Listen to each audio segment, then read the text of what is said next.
Prime Minister blocks them from doing their job, like he did in his criminal offense where he committed the crime of accepting a gift.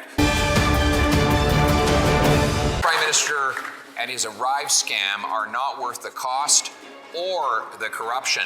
After yesterday's Auditor General revelations of corruption, waste and mismanagement, I have written the RCMP asking them to expand their criminal investigation into the Prime Minister's Arrive scam. He has a track record of blocking criminal investigations. He tried to protect SNC-Lavalin from prosecution. He blocked the RCMP from investigating his illegal vacation to Billionaire Island.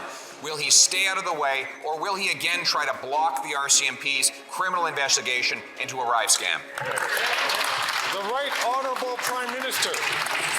COVID-19 pandemic was a once-in-a-generation, even once-in-a-century occurrence in which every decision we took was designed to protect Canadians' lives. At the same time, Mr. Speaker, even in a situation like that, there are rules that need to be followed, and we expect, and all Canadians expect, public servants to follow those rules, and we will, of course, encourage the RCMP to do its work, but it doesn't take politicians, even leaders of the opposition, to tell the RCMP to do their job. They do their job, Mr. Speaker, and they do it well. The Honourable Leader of the Opposition.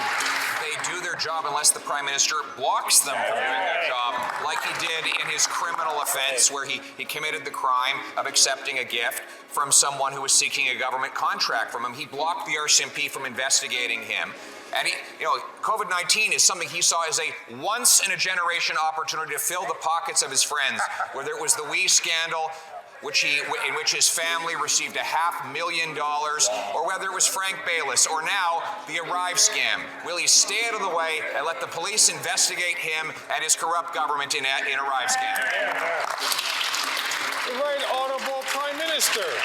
Speaker, even a few years later in the pandemic, we see the Conservative leader reverts to type. While we were focusing on protecting Canadians every possible way we could, they were peddling conspiracy theories, Mr. Speaker, about vaccinations, about what have you. So while he continues to make personal attacks, we're going to continue to make sure we're delivering for Canadians. And yes, we will make sure that all rules are followed and there are consequences for people who broke the laws or broke the rules. But we will continue to be there for Canadians while he plays partisan games.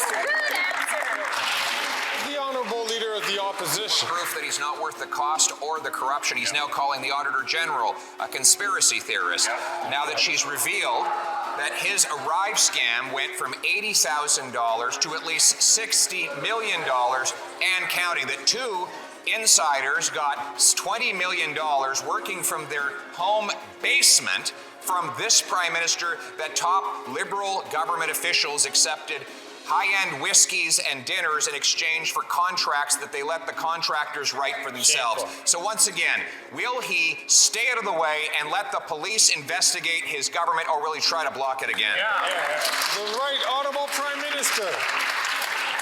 The opposition needs to work on his French. I think he just needs to work on his listening skills, because in French, 2 answers ago, I complimented and thanked the Auditor General for her work in ensuring that rules are followed and processes have consequences if they are misdone. This is a fact that we know that even during a pandemic, we need to be stepping up to protect people along the rules. That's why there will be consequences for anyone who broke those rules or those laws, while we continue to do everything we need to do to deliver for Canadians, to support people in their daily lives and build a better future for all Canadians. None of